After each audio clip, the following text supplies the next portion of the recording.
be your teaching assistant for the machine learning course this year. I believe you already attended the first lecture with Professor Restelli. This is the first exercise section. You will have roughly another 9 of them.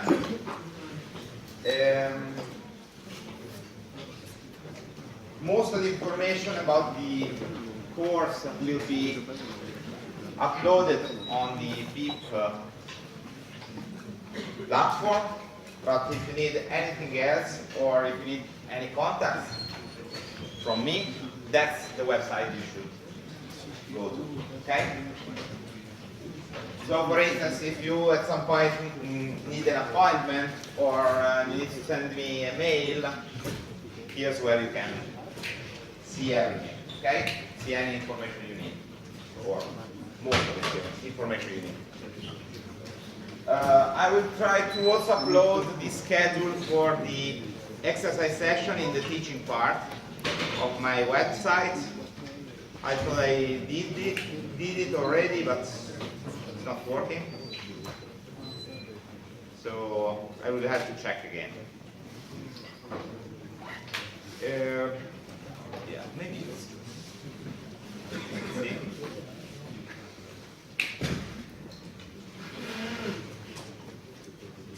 Okay. So they are somewhere, but I will add the link, more easy to reach link. Okay, so all the exercise session will be from roughly 12 and 20 to 2 o'clock.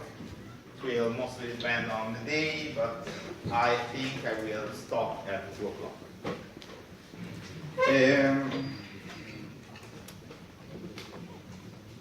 The exercise session will be divided into 2 main parts.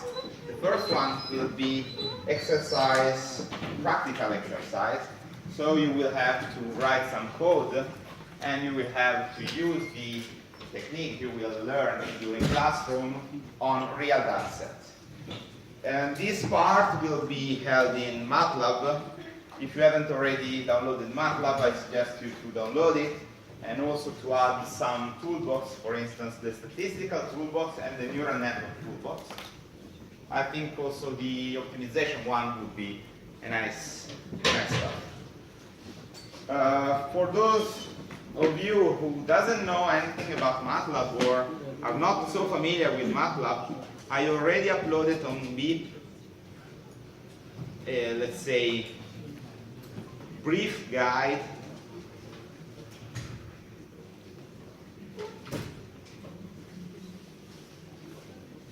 on the basics about MATLAB. That's not compulsory to read it or know anything about this lecture, this paper, but I suggest you to at least read it once, since we will use most of the things I listed here.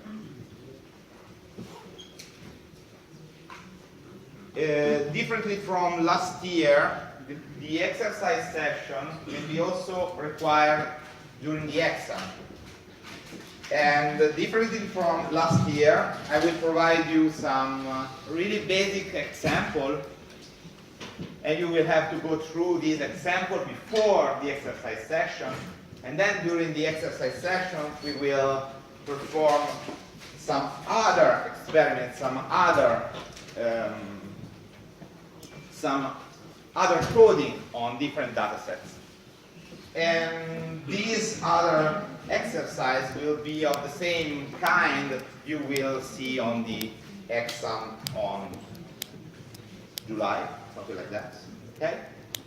So you are required to know how to write MATLAB code. Let's say few lines of MATLAB code. I'm not asking you to write 1,000 script during the exam, but I will require you to know some of the commands in some of the function in MATLAB, some of the basic function in MATLAB, also to pass the exam. Okay? And that's almost it for the practical part of the exercise section. And this will be roughly the first hour of the exercise section. After this first hour, I will go through some more theoretical exercise, which will try to make you think about what you learned during the classroom. So they will be mostly true or false questions, while the answer should be true or false, and also should include a motivation. During this course, if you answer to anything with just true or false, or yes or no, or 1 or 5, without any motivation, you will get 0 points. Okay? So every time I'm asking you a question, I want an answer and a strong motivation for that answer. Okay?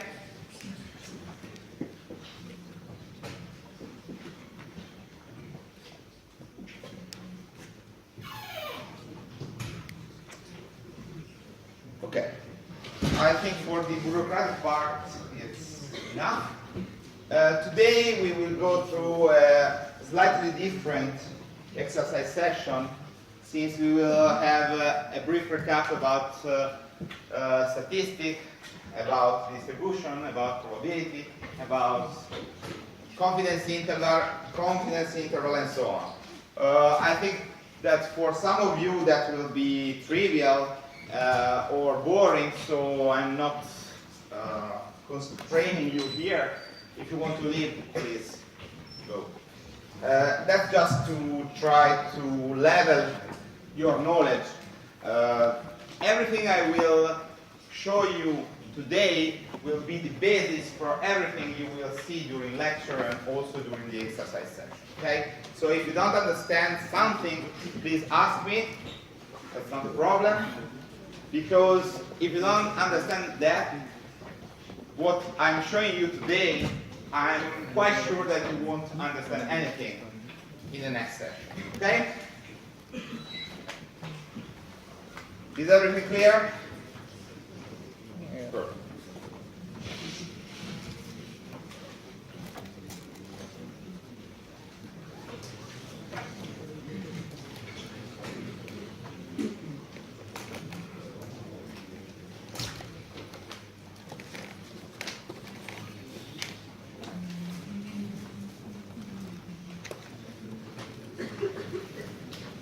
So let's start with the definition of discrete random variable. What's a discrete random variable? It's some stuff which tries to capture a process which is not completely deterministic. Okay? When you raise your arm, that's almost deterministic, okay? You just give a command and the arm will raise automatically. While when you try to, let's say, run a Formula 1 car, that's way more difficult, okay? You are not sure about the outcome which will be caused by your action. Let's try to use a really simple example, a really basic example. A 20-phase dice, okay? So, in principle, if you know exactly the position, you know the speed, you know everything about the dice, you might be able to model how a dice thrown on a desk will behave. But that's really, really hard. So, we will try to model it in a simpler way by telling that the process is stochastic. So we do not know exactly what will happen. We will say that there is some probability that some of the event will happen.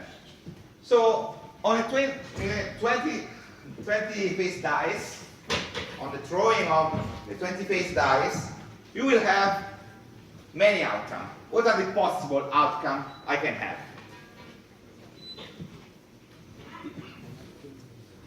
One, 2, 20. Okay? I have a dice, I throw a dice. The outcome will be from 1 to 20. So that's the space of the events.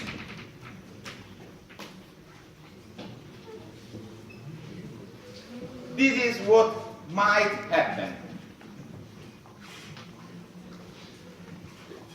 In this case, they are mutually exclusive. Sometimes it might happen that they are not. Okay? To each one of these events, we will assign a probability. What is the probability?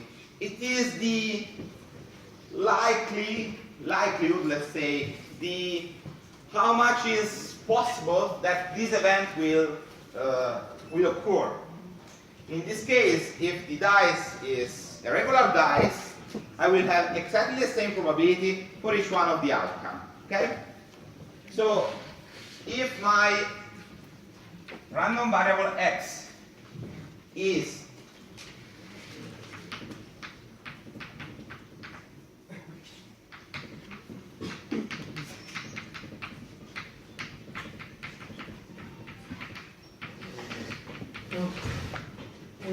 the outcome of a 20-face dice,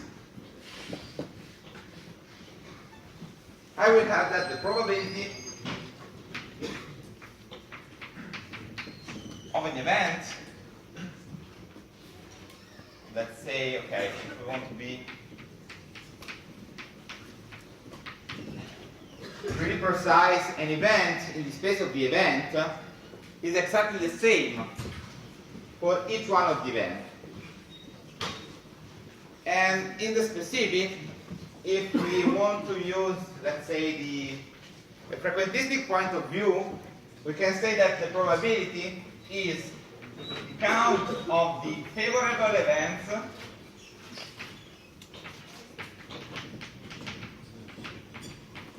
divided by the count of the possible events.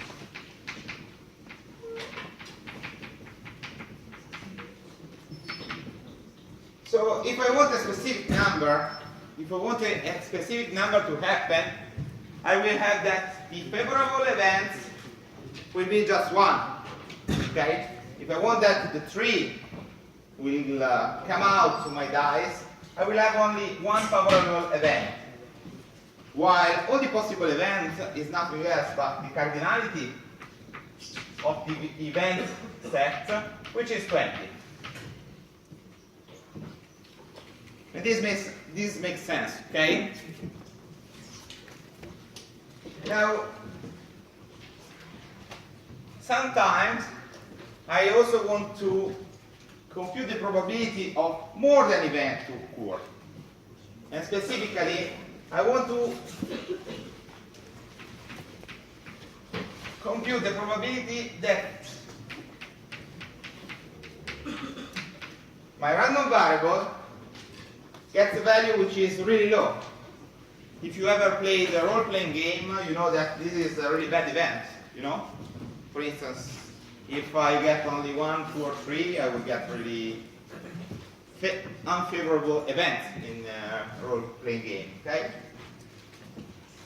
And again, we can use exactly the same definition and use the number of favorable events when it is favorable, when the outcome is less than I. Let's say less or equal than I. It's more or less the same. So for instance, let's choose I equal to 3.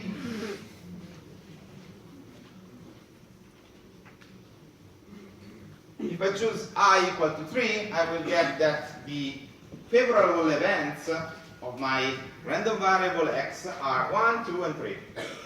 So I will have 3 favorable events.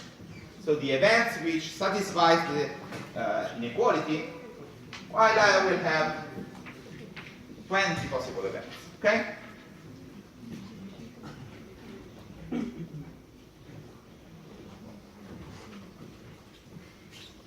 In the probability theory, this is called the probability, while this is called the cumulative function. Let's try to generalize from this example and put here I. Here I will have I, okay?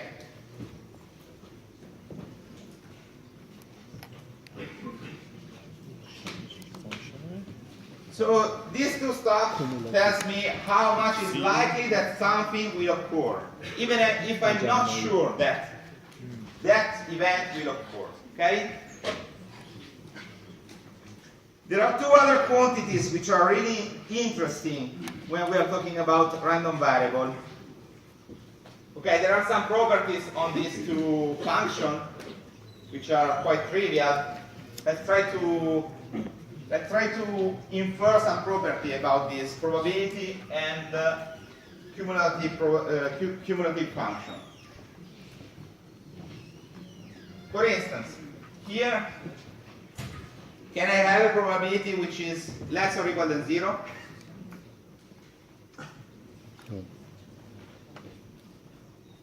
If an event will not occur, it will have favorable events equal to 0, and so I will have that the probability is 0. So it is not possible that the probability of an event is less than 0.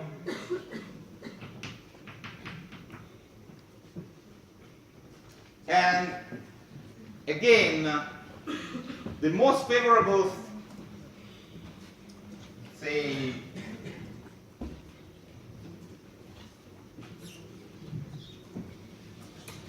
an event which is most likely to occur cannot occur more than 1.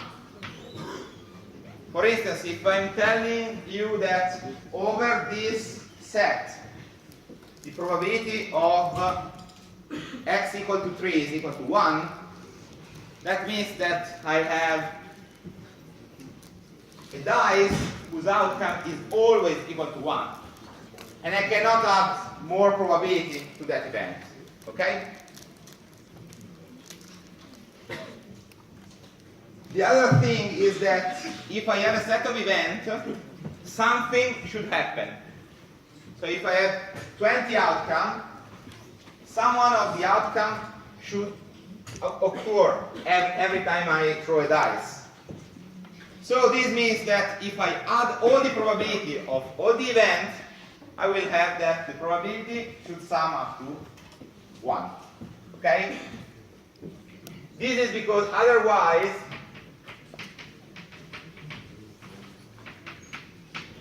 we didn't take into account some event. Okay? If this probability would not sum up to 1, we would have some other event which is not in the event set, which sometimes occurs. Okay?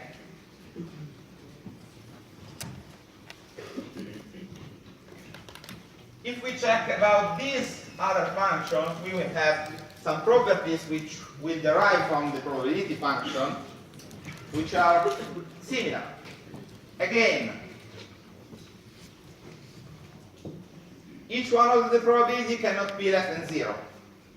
So this probability, which is somehow the sum of this, this probability of this function, which is somehow the sum of the probability function, cannot be less than 0. Let's call it f of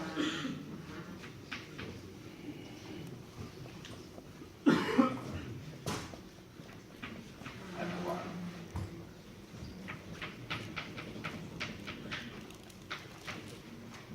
And again, it cannot sum to much more than 1, since let's check to the dice with the dice. The highest value I can put here in I is 20. Okay? And with 20, I will get that I will have a cumulative function equal to exactly 1. Which is exactly as saying that I want to understand what's the probability of that the outcome is less or equal than 20. But that occurs every time, okay? Every time I throw a dice, a 20-face dice, I will get an outcome which is between 1 and 20, okay?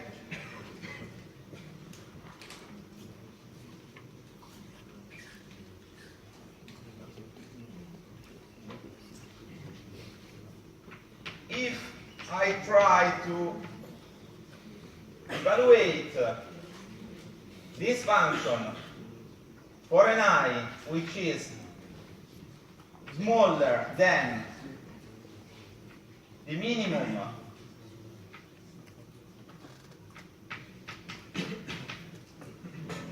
okay, let's put it like that.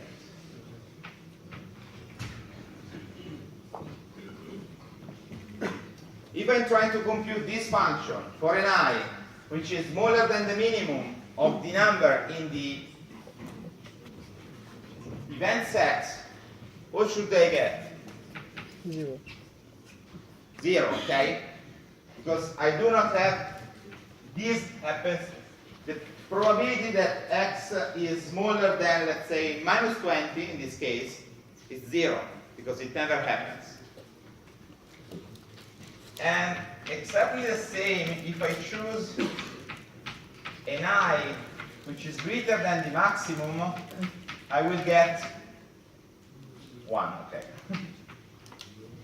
Okay?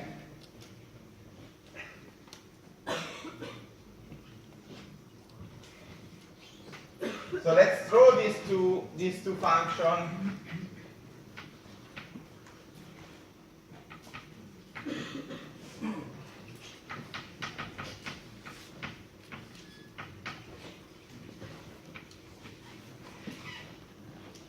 On a Cartesian axis, okay? If I want to plot the probability function, what should I get?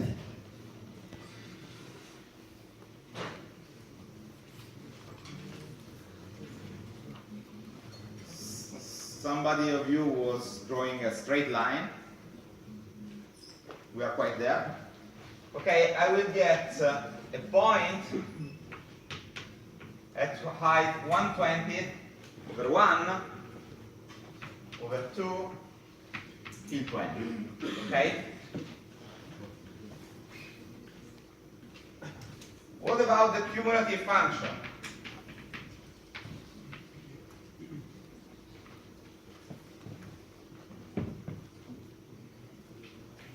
Okay, here we wrote that if I'm evaluating this function for a number which is less than the minimum, I will get 0.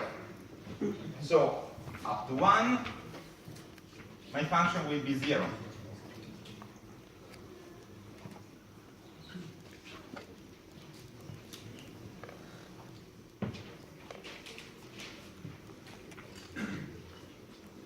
While for 20 or more, I will get what?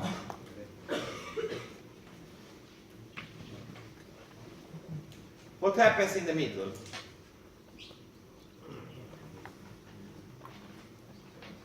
I will have a lot of steps.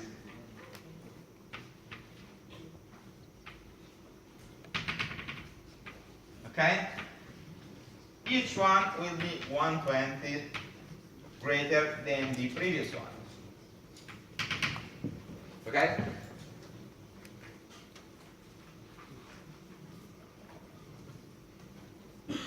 Perfect. So that's somehow the characterization of a random variable.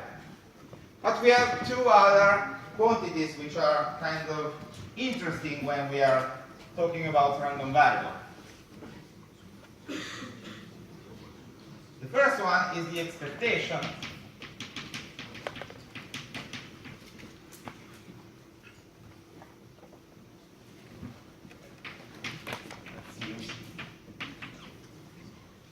And the expectation is none less but the summation over all the possible events of the value of the events multiplied by its probability. And this tells you how much we can get on average by that event. So in this case, if we are considering the dice, the 20-face dice, here we have how much we can get by throwing repeatedly on average, by throwing repeatedly exactly the same dice. Okay? This is an average, so it means that we won't have always that value. At some point, we might ask ourselves how much this expectation is spread through the different throws. Okay. So if I throw many times, how much this value will fluctuate over time? And this is this stuff. Is captured by the variance. The variance tells you how much a random variable is spread with respect to its expected values.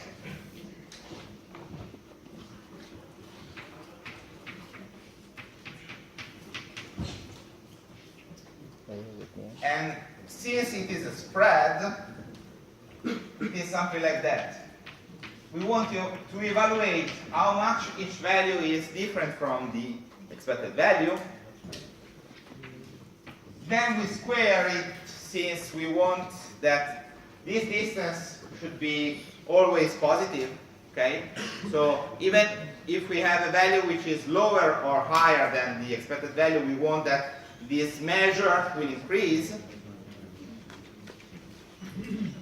Then we have to sum up with respect to each event. And at last, we want to average with some weights which are proportional to the probability.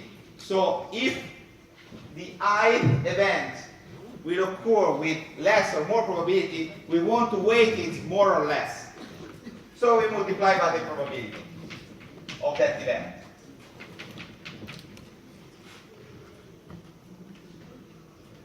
Okay? So that's just the meaning of the variance. This is the formula. The intention is to understand how much the outcome are spread with respect to the average. Okay? To the expected value. Okay?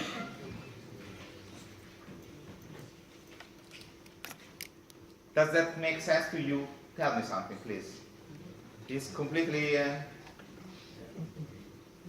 Did you get it? I can repeat everything from the beginning. Do you want that? No, please. Okay. Is it too simple, too hard, something? Too I simple. need your feedback, otherwise I cannot go Too simple. along. Too simple. Yeah. Okay. It will get a little bit harder now. Okay, so this is the definition for a discrete random variable. Let's try to do that also when the set, let's try to generalize this stuff when the set of the event is not finite. We have a continuous set of events. For instance, when we perform a measure on something and we repeat that measure, we will have that each time we will get a different measure. Let's say the length of this desk. Okay? We can model that measure as a random variable. Let's try to do exactly the same we did for the discrete random variable, also for the continuous one.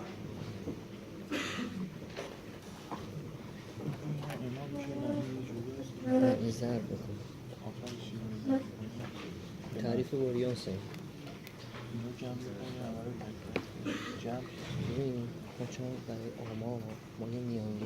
So, this time, the space of events is omega, which is contained or equal to the real number.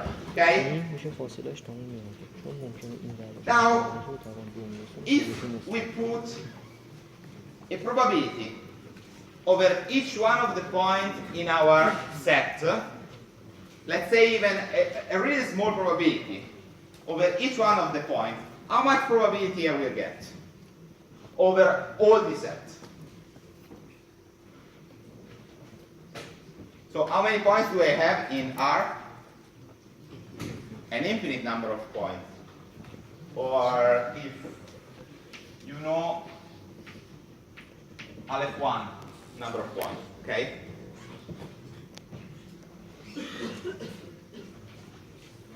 So if I even put a slightly probability over each one of these points, I will get an infinite probability. And I don't want that. So I need another definition.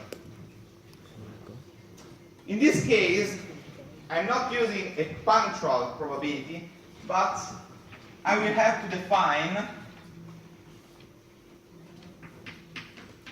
a probability distribution function, which is nothing else but the probability we get before over a small interval over the event set. The other one is So my probability distribution will be the limit when delta x gets 0 of the probability of big X being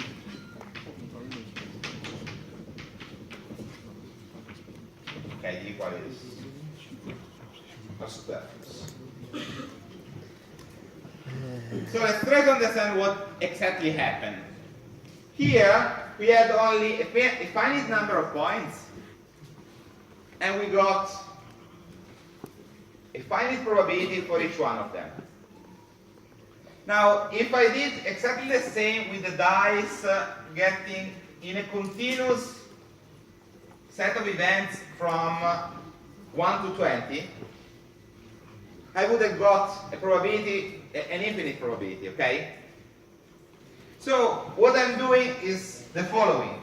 Okay, I'm not specifying the probability for each point. For each point I will have 0 probability. But if you take a small enough interval over the space of the events, you will get this function which tells you how likely are the values around that point. Okay? So this is a generalization with respect to before, and still with this definition we can just use some function such that their integral is exactly equal to 1, like in the probability, like in this great case.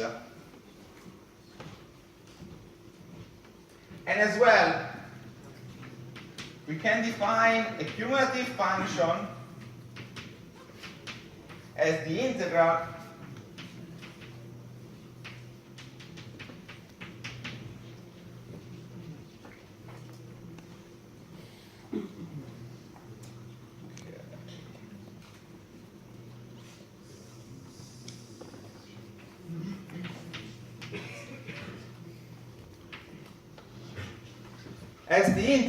over all the points which are smaller than x prime, of the integral of the probability distribution from 0 or from all the points in our event set which are smaller than that point. Okay? And again, we will have more or less the same property also for f, since we will get something like that. Instead of having a discontinuous function, cumulative function, we will have something which is continuous, since the integral is continuous. Okay? And here, instead of having the probability, we will have a probability distribution. Okay? The idea is exactly the same. We cannot transfer everything one by one from the discrete to the continuous case because of technicalities, I would say. Okay? Even in this case, we can define the expected value and the variance. Again, we will have to substitute what's the integral, what's the summation with the integral. So we will have that the expected value will be nothing else but the integral over omega of x of x with x. Okay? Again, x are the value for my random variable. F of x will have exactly the same rule as the probability in the discrete case. And in the same way, we can define the variance of our random variable. Again, we want to weight with respect to the probability, and we want to evaluate the spread of our random variable with respect to the mean. Okay?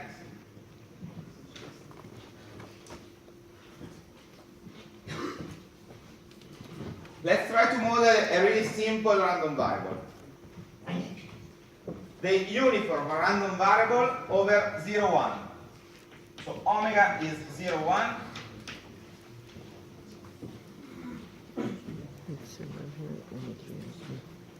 Let's try to understand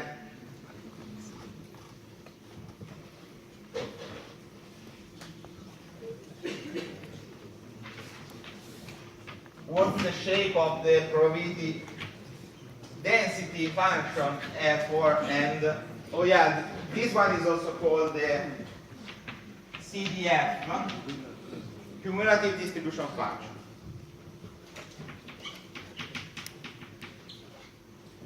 Okay, so it's between 0 and 1, and it's uniform. Okay, so since it's uniform, we cannot have that any point have a different probability distribution function. So it will be a constant line. And since the integral should sum up to 1, what's the value we should get here? 1. What about the CDF? Again, we will have more or less the same property as before. Before 0, we will have 0 as value. And after that, we will get 1. After 1, we will get 1. Now, this is nothing else but the integral of this function. So what's the integral of the constant? X. So it's just a line, a straight line, okay?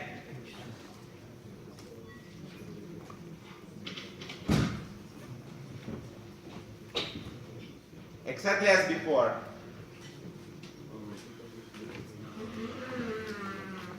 Before we had something like that, that our f of I was a summation of probabilities.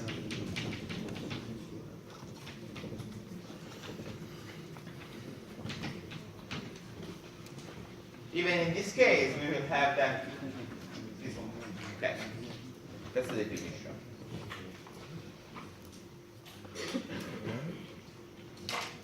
Okay? Please. I believe that in your PDF definition you should divide the argument of the limit by the size. Really would be almost always clear.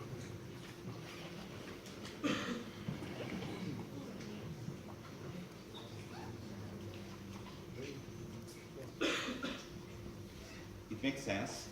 I'm not sure.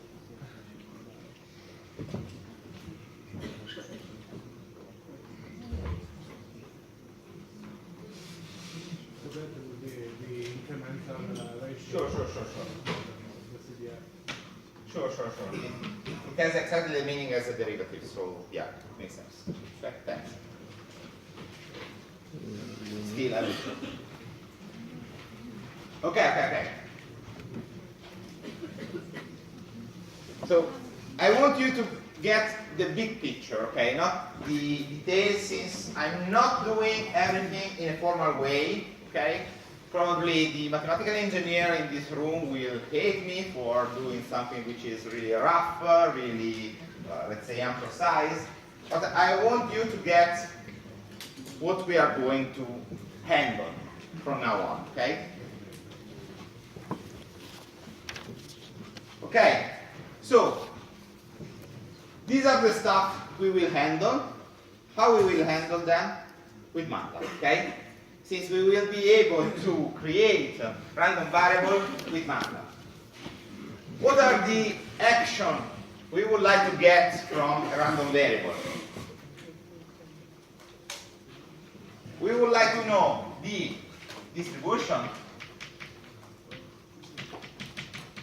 of a point, okay? The SF function, which is also called PDF. As well, we will need something which will tell us the cumulative distribution function. And the last thing we would like to do is just to, if it is a die, we want to draw the die multiple times. So we want to draw a random sample from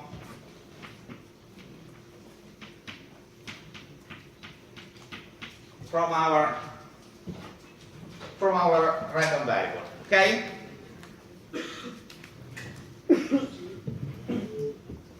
Let's try to do something really simple. Okay. So if you have already read the PDF I uploaded you in MATLAB, you will know that at first we will have to clear the variable workspace to clear the history of our MATLAB window, and at last to close all the figures we already opened. In order to make a random variable with MATLAB, we will have to use the command makeDist. And then we will have to specify the type of our random variable and then some parameters.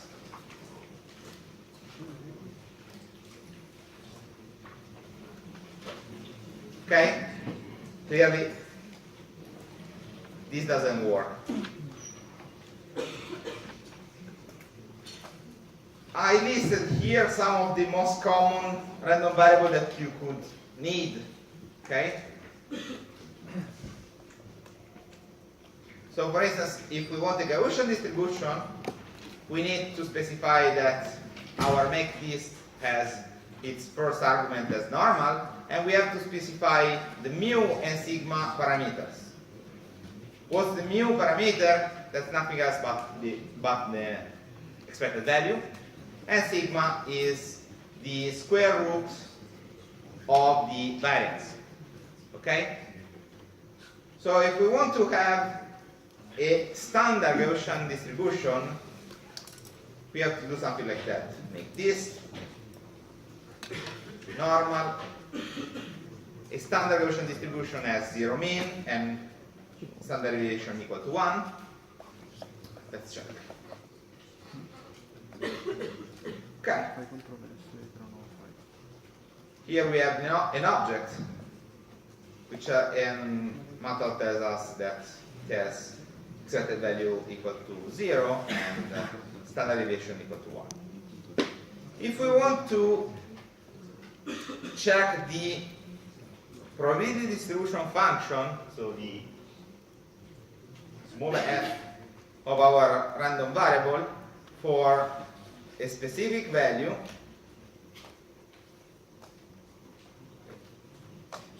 so for a specific value of the space of the events, we just have to call it like that, okay? x.pdf of. For instance, what should be the outcome of x of pdf of 0? since this distribution is exactly symmetrical with respect to the y-axis, we will get exactly 0.5. Okay? Oh. No, okay. Yeah, I'm done. Okay. Since what should be 0.5? The CDF, okay? So the Gaussian is shaped like that.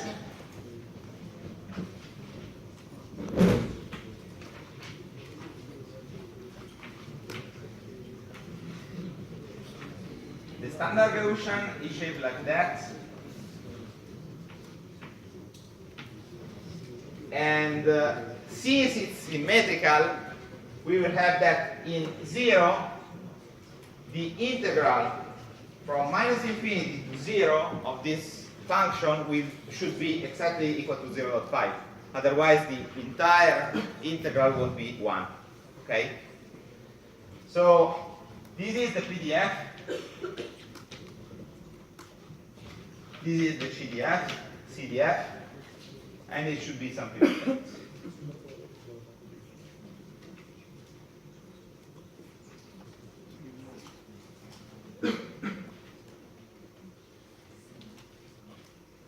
Should be Fx. Okay? This should be 1, this should be 0, and this should be 0.1. Let's check if I'm wrong again or not.